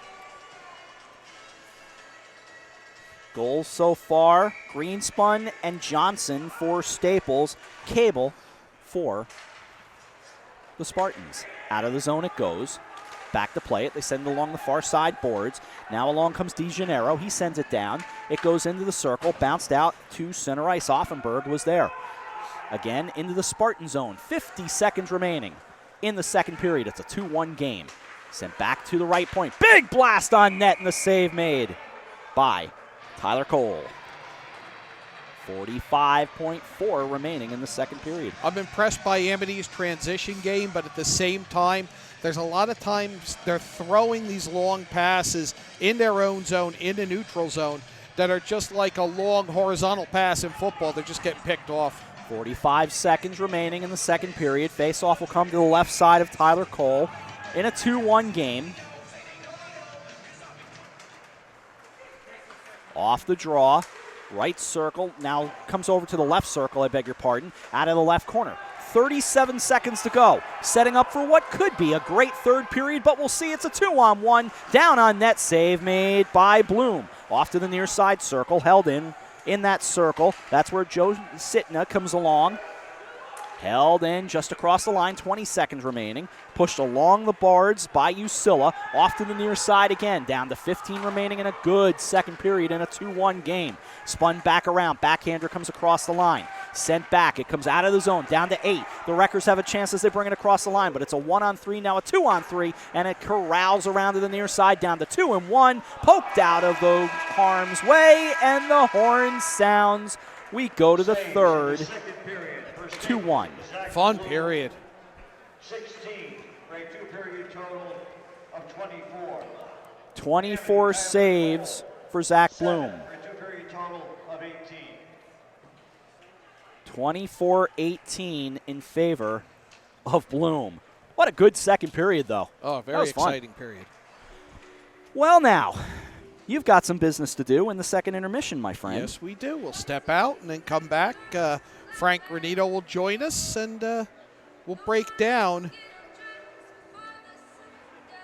this second period, 2-1. Staples-Weston-Shelton with the lead. The goal in the period handled by Cable at 10:06. Lots of power plays, 1 goal. 2 periods in the books. Staples-Weston-Shelton 2, Amity 1. We're out for a break. I haven't said it so far in this game, but you're watching the FCIAC as well as the SCC on the SWC on the HAN network. At Innovative Health and Rehabilitation, we provide an advanced level of care to resolve symptoms and minimize recurrence. Our experienced professional staff design and implement effective plans to return individuals to their prior level of function. We specialize in the treatment of orthopedic and sports injuries, pre-post surgical rehabilitation, performance enhancement, strength and conditioning, vestibular rehabilitation, balance and gait training. A convenient location and flexible scheduling is available to accommodate your needs. We look forward to providing you with a comprehensive level of care to meet your rehabilitation goals. We are also affiliated with 3 high schools, Norwalk, West Hill, and Stamford. Our certified athletic trainers cover the athletic events at the high schools to prevent, treat, and educate student athletes and injuries. Our certified athletic trainers also take part in the New Canaan Youth Football Program. Reach us at 650 West Avenue in Norwalk. Call us at 203-852-9903. Innovative Health and Rehabilitation. This fall for our red panda. That's right. Rashawn the red panda will be visiting the Beardsley Zoo for a limited time. Resembling raccoons, red pandas primarily eat bamboo, but will occasionally eat fruits, berries, young leaves, and certain tree bark, like their better-known black and white cousins. As an adult, Rashawn is expected to weigh 10 to 12 pounds, and you can see him at the South American Rainforest exhibit, Connecticut's Beardsley Zoo of Bridgeport. A whole new experience. 875 Noble Avenue, Bridgeport. 203-394-6565. Remind you of the last time you went into a car dealership? Experience stress-free waters at Pamby Chrysler Jeep Dodge and Ram and find out how easy buying a car really is. I'm Denise DiGregoli, the host of The Drive on the HAN Network. Join me Tuesdays for some motivational, intelligent talk with a little humor as we visit with people who live their lives mindfully. Tune in to The Drive live on Tuesdays, 12:30, here on the HAN Network. I'm Kate Chaplinsky. Join us for Coffee Break, weekdays at 11 to get the latest Connecticut news, weather, high school sports, and more. News doesn't get any more local than on Coffee Break on the HAN Network. Welcome back to the Edward L. Bennett Rink. John Kovach, joined by Frank Granito. It is 2-1 Staples-Weston-Shelton over Amity. And Frank, it's not for a want of chances for Amity in that second period. Well, if you're Staples in the locker room right now, you've got to feel pretty good about the fact that you still have a lead. Amity came in at 5 power play opportunities in the second period, was 1 for 5 with the 1 goal. They had 2 5-on-3 opportunities, and you're right, there were a ton of chances. Staples has got to start playing smarter hockey, or Amity will continue to take advantage of their opportunities. Yeah, they really need to. It looks to me, and you're a better hockey guy than I am, like Amity might be trying to be a little too fine with the pass. They're not finishing. They're also not willing to park somebody in front of the Staples net and wreak havoc on the rebounds. Well, they're running an umbrella on the power play, and traditionally you'll have 1 man up top, 2 high guys, almost like at the top of the wings of the key on a basketball court, and you should have 2 guys down low. One should be supporting in the corner, the other in front at all times. I do agree they're not getting to the dirty places, and they suffer from a little bit of what I like to call the New York Rangers power play, where they pass the puck as many times without possible, and unfortunately the student section hasn't started chanting shoot the puck yet for them. Yeah, I mean, really, it's a lot of great playmaking and not a lot of finishing. Now you've got some insight into that confusion on the penalty on that goal. So what happened there was Amity is coming down with the man advantage. Time was running out. There was an elbowing call made on a check right in front of the Staples bench. We'll see it here. The elbow comes up. This is the delayed penalty happening now as we work down the ice. Penalty still being delayed. The shot comes on goal, and a beautiful shot it was. Barred down, beautifully done. The rule is that if there is a penalty already on the clock, that penalty is nullified by the goal, but the delayed penalty will still be served in its full time. So 2 minutes went up, and Amity went back onto the power play again. Unfortunately, though, they couldn't capitalize again, and the lead still sits at 2-1. What does Staples have to do to hold on to this lead? Well, first of all, we talked about playing smart. They've got to stay out of the penalty box. They can't afford to keep playing man down. Secondly, they want to get back to doing what they did in the first period, and we saw Amity flip the switch a little bit there. First period was a very physical contest in the favor of Staples, but they were dumping and chasing, forcing Amity to continuously go back into their own zone and break out again. Amity, with the man advantages, spent most of the time in the offensive zone last period.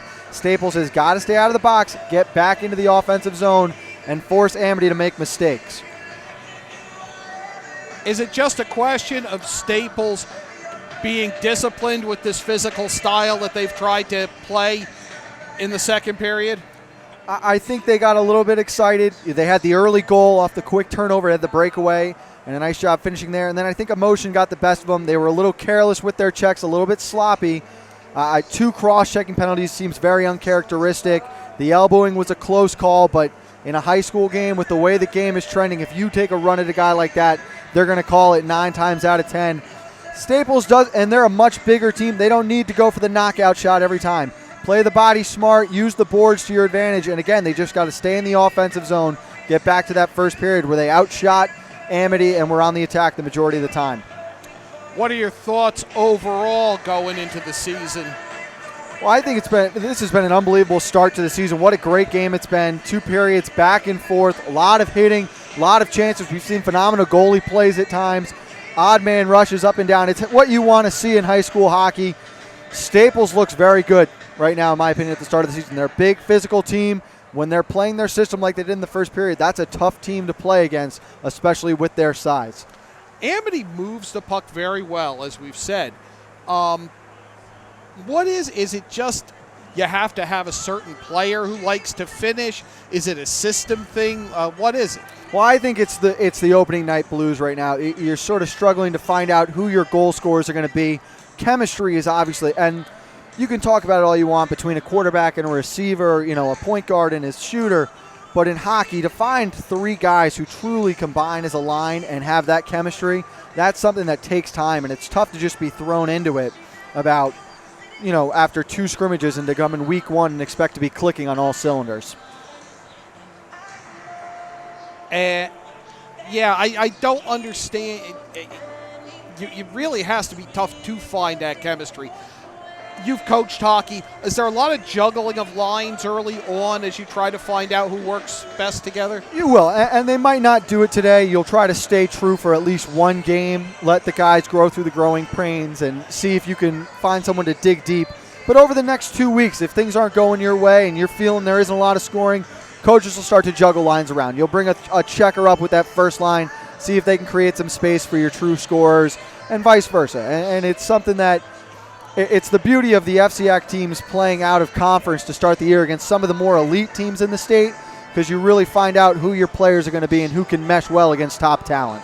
Speaking of FCIAC teams playing some of the elite teams from around the state, the nightcap tonight, 6 o'clock scheduled start, New Canaan versus Notre Dame of West Haven. How do you see that one unfolding? Well, they played a very tight game to start the year last year. I believe it was an overtime game that New Canaan came out on top of.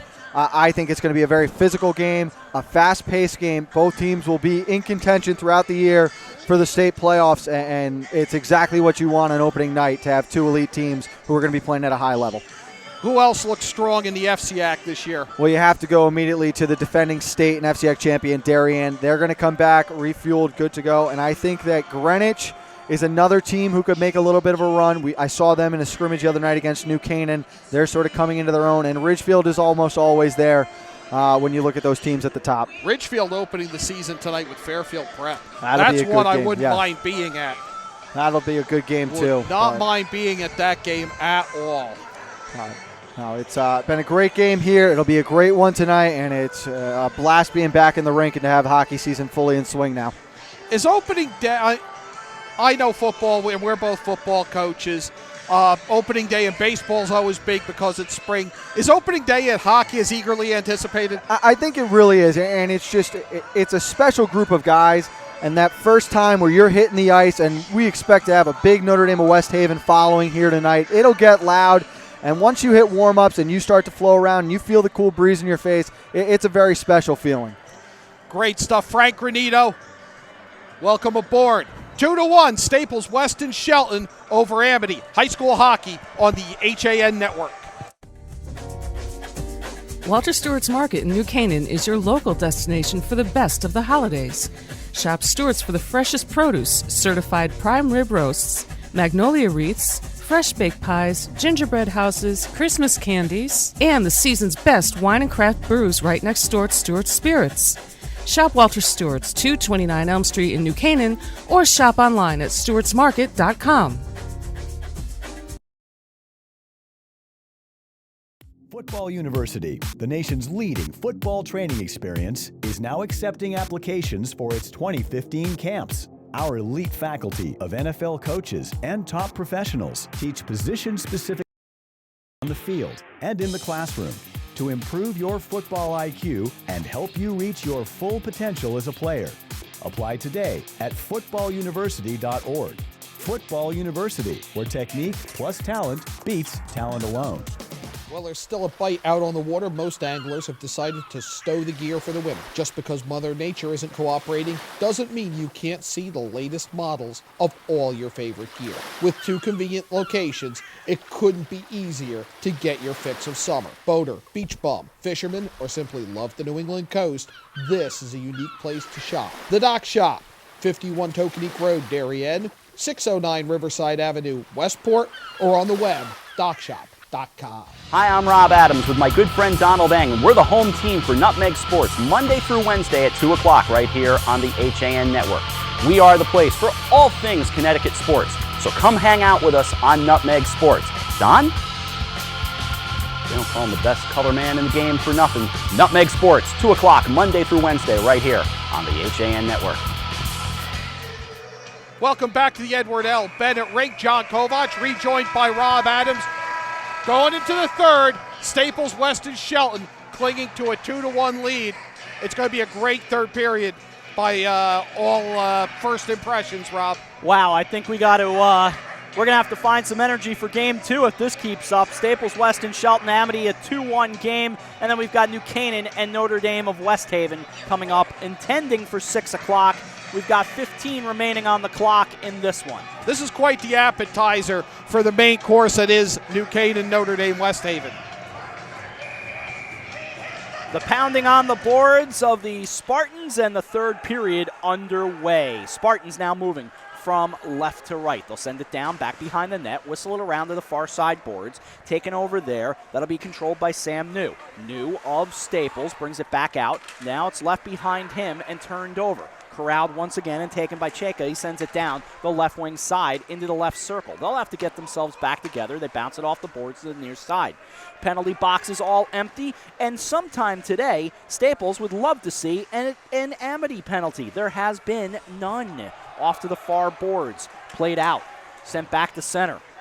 Bringing it across the line, DeGennaro gets down the right wing side, turning back around, Ryan Johnson. Johnson in a 2-on-1. Johnson skates down, waited a little too long, and then scores! Looked like he might have hesitated, but he got it. It's a 3-1 game. No, he held on to it just enough. I thought the same thing initially. He held it too long. He's going to go flying by the left side of the net, puts on the brakes, stops on a dime, and just tucks it in behind Tyler Cole. That is a tough goal for the Spartans to allow, but it's a 3-1 game. I mean, what a job. He puts on the brakes, goes to the backhand, and just taps it in. Assisted by number 19, Sam New. Time on the goal, 48 seconds of the third period. Sam New has got his third point of the day as he gets an assist. Johnson, his second goal. Johnson's having a day as well. Down at the other end, taken back behind the net. Puck loose. Oh, it goes behind the net. Off to the far side it goes. Played at the side of the left circle. They'll backhand it around. Coming over to the near side. Amity would love to have an answer to cut it back to 1, but they can't keep it in the zone at the right point. Jacob Silliman couldn't control it. Bouncing off the boards, it gets sent back to center. Waiting there is Colin Hughes for the Spartans in the white with the black and the gold. They'll bring it across the line. They do. Gets deflected, hits the roof. That'll stop us. 1:42 gone. Third period. It's a 3-1 game. Fortuitous for Amity as they were in the middle of a change. We're in position to put a break together, and the stoppage allows them to complete that change without a turnover. Face off to the right side of Zach Bloom. Down the left side it goes, held in by Mac Dean. Dean, one of the captains for Gary Lindgren and the Spartans. Dean, however, has to go back into his own zone. Kasten Ernberg playing alongside of him. A little checking down in that left corner. They go to the far corner now with Usilla. Usilla looking like a linebacker among the others as it's sent down to the left wing side into the corner. Looks like we might have something coming here. There's the touch and the whistle, and we've got a penalty here. It's an elbowing call. You know, the penalties that we've had, it hasn't been anything really low-key. They're all elbowings and cross-checkings, and there's your first Amity. You knew it was coming. So Usilla gets to think a few things over for 2 minutes. He gets an elbowing call at 2:10. First power play for the Wreckers. They play it to the near side with Sam New. New put down on net. That'll hit the netting, stopping us. Notre Dame of West Haven is gathered over there to keep an eye on things. And they're suited up already. They're ready to warm up. Yeah, we'll just listen to Rush for a minute. I was going to say, working with a modern-day warrior, John Kovac, I am simply Rob Adams, just not worthy. I'm more throwback than you might care. Side of the left circle, now out of the left corner. Thrown across, trying to come down and play it was Zaritsky. Good idea. Couldn't quite pull it off. A little chip goes over to the far side. Usilla goes over there. Beg your pardon, that's Zaritsky. Usilla right down below us in the penalty box. Yeah, Usilla's not going anywhere for a while, Rob. No, he's not going anywhere for about a minute 22. Far side once again, held in. Right circle, off the side of the net, no damage. Trying to bounce it. It was loose, and sitting on his backside was Bloom. They score! A power play! With 12:04 to go, it's now a 4-1 game. That's a backbreaker. I wondered about responding to that first goal so quick. But that's such a backbreaker because it should have been a clear, and instead it ends up being a backdoor goal, the second one of the period, and really taken away from what's been an excellent game by Tyler Cole in the Amity net. We have the advantage of a public address announcer this afternoon doing a wonderful job. Let's take advantage once again. We will listen to his announcement. Staples goalie, power play goal, scored by number 19, Sam New. Assisted by number 11, Ryan Johnson, and number 13, Billy Hutchinson. So Hutchinson gets his name on the scorecard at 2:56. And Sam New has been omnipresent today. He has a Ryan Johnson piling up the points. But that really should have been a clear, and it ends up being tapped in behind Cole. Off the face-off to the far side it goes. 11:44 to go. Third period, 4-1 game. Sent down, save made by Zach Bloom. Bloom's been good in net. Sent to the far side. Spartans trying to keep it in there, keep a little interest in this game. Adam Moscato playing it off those far side boards. Out of the bottom of the left circle to bring it back out. Usillo now to the right circle. He gets it back. Off the wrister, he couldn't control it. He'll go and play it. Coming out of that right point, sent down. It'll go behind the net. A stick on the ice, but no damage. 11:14 to go, third period. It's a 4-1 Staples game. Goes behind the net, chipped right back there. They'll play it. The Spartans hold on to it. Coming over near side. Waiting in that right circle. Just kind of fanning on the try was Cable, throwing it, and good things happen, but nothing there as the puck is frozen. 10:55 to go, 4-1 game. Amity tries to make plays. They move a lot, even in the Staples zone. Staples is playing real good defense. They're coming out and marking and not allowing the passes that Amity desperately wants to make. Face off to the right side now of Zach Bloom. New Canaan, Notre Dame, West Haven coming up. Sent all the way down, icing whistled. Remember, in high school hockey, certainly here in Connecticut, it is not even the hybrid style, it is the style in which that you don't need to touch the puck, which has been an adjustment to that hybrid style in the NHL, John. It has been. I like it because it speeds up the game. I think it's an okay thing. I don't see the harm in it. This will hit the netting again off the face-off. 10:45 to go. If you really like to hear the dasher boards echo on a meaningless hit, you like the old style ice. Yeah. You can still get your checks on the dasher board. That's what. You can get your checks on the dasher board, and you can get your kicks on Route 66. Yes, Neither you really can. are apropos anymore, although they're trying. 10:45 remaining, 4-1 game. Face off to the right side of Zach Bloom. Off the draw, taken back by the Wreckers. They'll bring it from right to left. Ryan Johnson looking for a hat trick. Comes down, top of the left circle. Grabs it, corrals it, leaves it back behind. It's chipped back down the other way with a head of steam. Coming back is Johnson. Johnson getting tangled up with... It's out in front. It's sent back into the high slot. Waiting there was Zach White. Sent down into that right corner. Nice job kicking that aside. To the near side it goes. Zaritsky there for the Wreckers. Diving down. Oh, it was loose. Trying to bring it over on the centering near the crease. Side of the left circle. Held in. Now turned back. It's a one-on-one. Johnson skating down. It's a two-on-one. Johnson right circle. Wristed it high. Comes over to the near side. Under 10 to go. Third period. 4-1 game. Left behind. It's loose. Turned back. Bounces off the boards. Waiting there is Zaritsky playing the defense. He sends it down the right wing side along the boards. It'll go back behind the net. Played there by the Spartans. They clear it back out and played to Sitna as he sends it down. Centered once again. A little chip pass comes along, left behind, and sent back the other way by Zach White.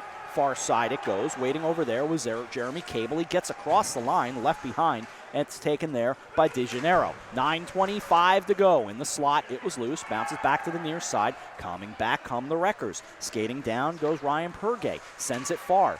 Now it's loose. He chips at it again. Puck loose. Goes behind it. 4-1 game. In the right circle. Just throws it on net. Comes over to the near side. Now Ian Offenberg will come over. He'll take a good hard hit there. Crowd continuing to fill in. It goes out of that left corner. Penalty coming here with 9:02 to go. Waiting for the touch. It comes back the other way. The Wreckers have to touch it. So right now it stays in the hands of the Spartans. They get down with Cable. Cable. Oh, it was loose. There's the touch. DeGennaro couldn't quite corral it. Would have been a good chance. I want to see what the call is here because that went on for a while. Roughing. But then as he skated away, the Amity player he took down looked like reached out and grabbed a leg.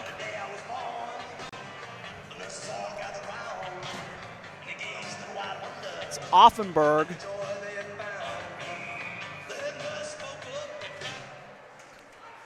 As we all know about John Kovac, he is bad to the bone. Coming at 6:09, I believe, of this third period. PA's been terrific, by the way, and so necessary. And I say that all the time because so many rinks that you and I work in, John, we don't get a PA. And you just, just a little piece of information, you know? What the penalty is, what the scoring, because you may not see the secondary assist. I've actually done it a couple of times. It was a lot of fun. Left circle, now left behind at the left point, bouncing down the left wing boards into the left circle. A lot of lefts there, but it was left behind again. Blasted, it'll go over the net to the far side. Now comes over to the near corner, 1:12 to go in this power play. Bounced back out. Johnson waiting there. Here he comes. Now it's turned back around, taken by Mac Dean. Dean across the line. Dean leaves it.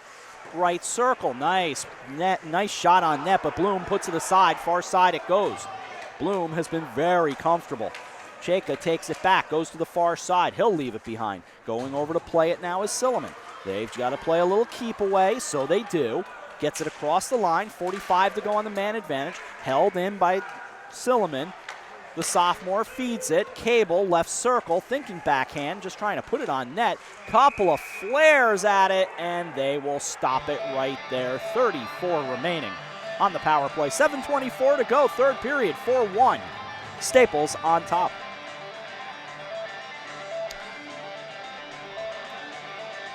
Rob, is this a must cash in for Amity? Absolutely. Absolutely. I think you have to. Because you're chasing 3 with 7:24 to go. That goal at 48 seconds is killer. Off that face-off. Comes over to the near side. Lifted back out to center. 24 to go on the man advantage. Zach White back to play. It goes far side. Almost had it stolen away. Brings it near side now for Sitna. Turned over. Getting it across the line is Evan Mancini of the Wreckers. They'll turn it back as it goes all the way behind the net. Under 7 to go. Power play down to 7. just pushed along. It'll come to center ice. Sent right back across the line into the Spartan zone. Now they'll center it and bring it back the other way. From left to right go the Spartans. It was a 2-1 game at one point. Now it's a 4-1 game with 2 third-period goals. Behind the net it goes. 6:40 to go. We skate at even strength. Again, behind the net of Zach Bloom. Pushed back out the center. Johnson sends it down to the circle. This will hit the netting and stop play. Sam New in the circle, threw it at the net, and then it hit the netting. Yeah, normally I don't have any trouble looking through the netting. I don't know this one I'm having trouble with. I don't know what it is. Face off to the left side of Tyler Cole. Off the draw. Bring it across the line, down the right wing for the Spartans. They'll go into the right corner. Waiting there, Usilla. Usilla out of that right corner, just trying to play a game of keep away with Billy Hutchison. Hutchison, the junior, goes to the far side. 6:08 remaining, third period. It's a 4-1 game. Great crew on hand here today at the Bennett Rink. We'll be with you for game number 2 as well. Put on net, and they score! Out of the left circle. Going 5-hole. 5-1.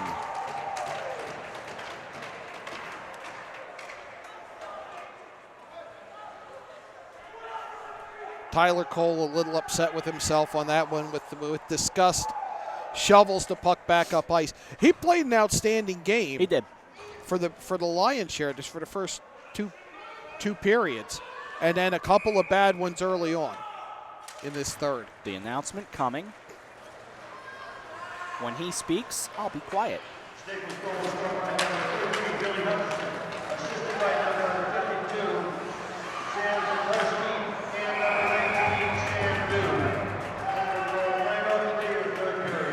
Hutchison from Zaritsky and New. Wow. I'll take that kind of day. Yeah. Yeah, Bloom with the big save there, but finally Amity has somebody violently cut across the front of the crease and try to make something happen, and they almost converted. MacDean has to go back into his own end, sends it cross ice. Far side it goes for Zachary White, who plays it out of his own zone. They get it across the line, bring it back behind the net of Tyler Cole. 5:25 to go. It's a 5-1 game. Bring it back just inside the line. Bring it cross ice now. The Spartans play it out of the zone. Waiting there. That's DeGennaro. Gets it across, and the whistle, and 5:10 remaining.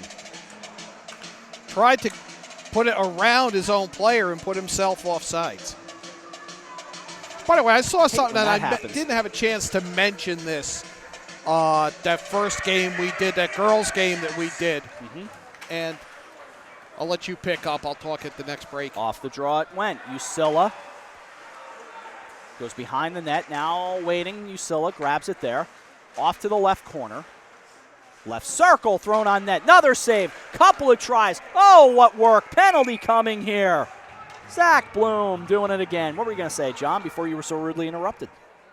The offsides. One of the things I saw in that game that I really liked and was in position to actually hear it was there was an offsides on Guilford. And you could tell Guilford had a young team up against the New Canaan Rams in that girls' game. The official took the time to skate over to a girl who really was so far off sides, it was not even. She was at the top of and explain the offsides rule to her. And that's the important thing.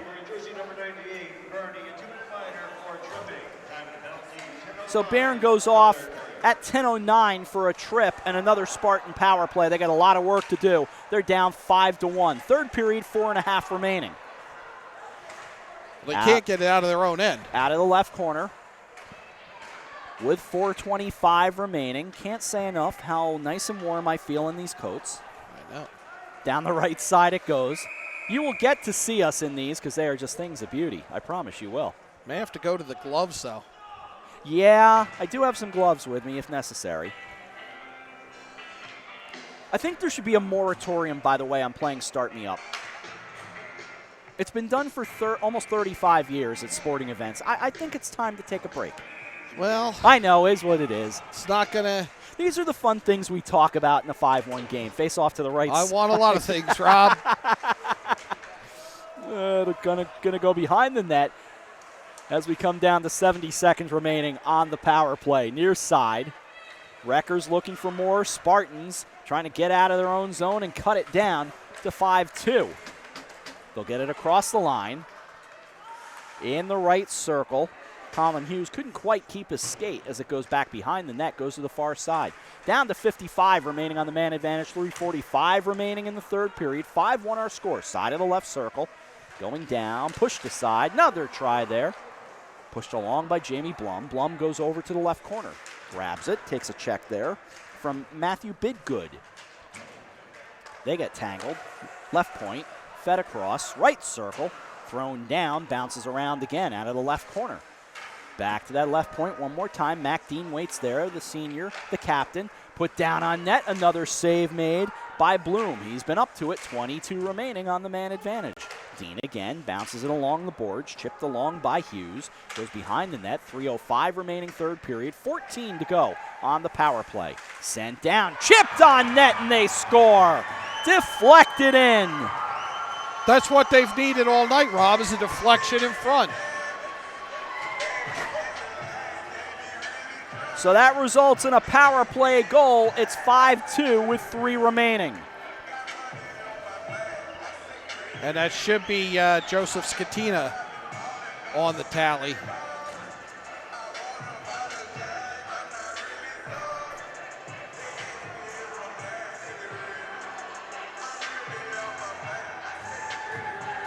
The man with the microphone gets the final say.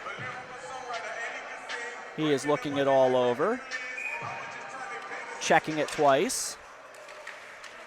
Off the face-off, Spartans initially had it. It's controlled by the Wreckers, thrown all the way down to the other end, grabs the microphone, does the man below us, and he gets the last word. Amity goal, scored by number 17, Jamie Blum, assisted by number 9, Michael Miller, and number 13, Zach White. Time to goal, 12 minutes even of the third period. Interesting. Not the way I expected that conversation to go. It deflected around a bit in there. So Blum gets the goal. The assists going to Signa and, as we got a penalty coming here, Zachary White. Another cross check, it appears.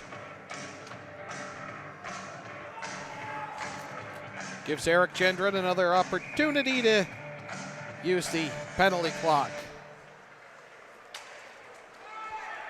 And that came with about 2.5 remaining. Second Spartan penalty. 2-minute minor for cross-checking. Time of the penalty, 12:30 of the third period. Yeah, I was right, 12:30. Okay, 1:56 remaining on that power play. 2:26 in regulation. It's a 5-2 game. Face off to the left side of Zach Bloom. Off the draw. They'll go back and play it in the right corner. Snagged over there by Sam News. Had himself, I believe, a 5-point day. I got to double check on that one. It's gotten a little out of hand. He's scored or assisted so many times. Down the right wing it goes. Out of the right circle. 2:05 remaining, third period. 5-2 with game 2 coming up.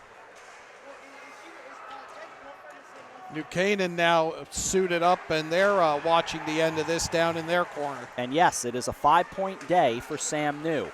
Out of the circle, sent on net, save made, and Cole will cover. 1:45 remaining, 1:16 to go on the power play. It's a 5-2 game.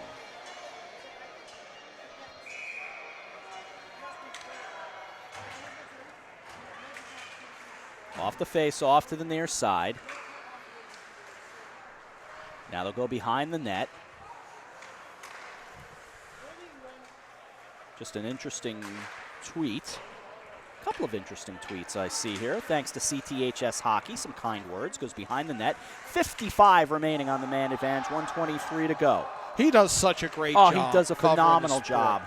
Down it goes, and we appreciate the kind words as always. But he does think, and I've noted this as well, Staples has a chance, really legitimate chance to have a title shot this year. And really, as he writes, thinks New has been he's impressed with New's play and that he could be a D3 MVP candidate. No reason not to. 25 remaining on the man advantage. 53 remaining in the third period. It's a 5-2 game. Staples very much in control. Down they go. It was loose in the slot. It'll go to the far side. Played over there by White. White, oh, it was right there in the crease. Now comes over to the near side. Down to 7 remaining on that penalty. Out of the left circle, backhanded there. That was New once again. Half-minute remaining, power play over. Puck loose, goes behind the net, looking for a 6th goal. A half dozen would sound awfully nice for the Wreckers. Near side it goes, 20 seconds remaining. Was a 2-1 game to start the third. This will whistle all the way down. Icing waved off with 13 and really no need to whistle it. I think that's why icing was waved off. It's a 5-2 game. Just sent back to center. We're down to 5. Skating down left circle, looking for more. And to the body of Cole. Stops it with .9 to go. And barring anything bizarre, 5-2 is going to be your final score. Yeah, that's a lot to make up in 9/10 of a second. So stay with us. We will have a game 2. I thought you were going to say, so stay with us for that .9, face off to the right side. You don't want to miss anything. Absolutely not. Tyler Cole there, off the face-off, and that's it. So the Staples-Weston-Shelton Wreckers get their first win of the year. A 5-2 victory over the Amity Spartans. And, I mean, Staples looked good. They legitimately, offensively looked good. They did what they wanted to do. 10 for a game total 28. 37 saves for Zach Bloom. 28 for Tyler Cole. Nice job. Yeah, I think lost in the 5-goal output by the Staples offense is Bloom in net. Yes, I do agree. Thanks for coming out. We'll take a break. We'll come back. We'll give you some final words, and then we'll get ready for game number 2. Game number 1 in the books. It's Staples 5, Amity 2. We're back to say goodbye for now, right after this. You're watching the FCIAC on the HAN Network.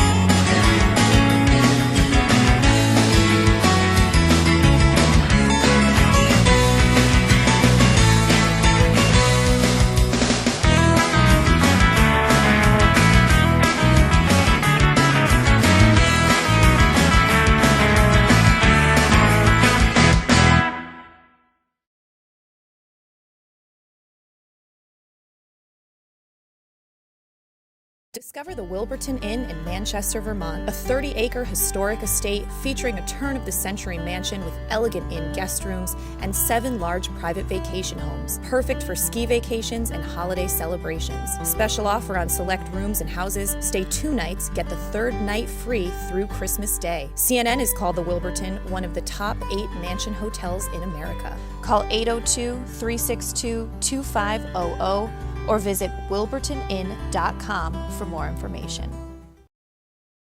On Kovac, our entire crew, I'm Rob Adams. This one in the books, 5-2, Staples with the win over Amity. Just a good performance. Staples got the 2 early.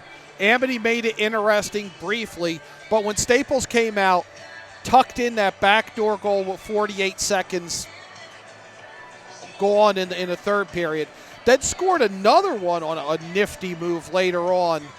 It was pretty much over at that point. Goals for Greenspun, Johnson, Cable, Johnson, New, Hutchison, Blum. A 5-point game for New. Outstanding performance, and as I said, 37 saves for Zach Bloom of Staples, who was outstanding. So with all that said and done, we're going to get on out of here so we can get ready for game number 2. And that is coming up in a mere matter of minutes. So game number 1 is in the books for now. The final score, once again, Staples 5 and Amity 2. We thank you for joining us, and we ask you to join us for game number 2 as it comes along. Expected to be at 6 o'clock. We will see if that's a reality when New Canaan takes on Notre Dame of West Haven. For our entire crew here at the Edward L. Bennett Rink, including Eric Gendron, AJ Simonowski, Bill Bloxam, Mike Suppy, John Kovac, I'm Rob Adams. Game number 2 coming up in a little bit. Once again, Staples 5, Amity 2. But for now, from West Haven, so long everyone, and join us in just a little bit. Refresh your browser. We'll be with you for New Canaan and Notre Dame of West Haven. For now, so long everyone.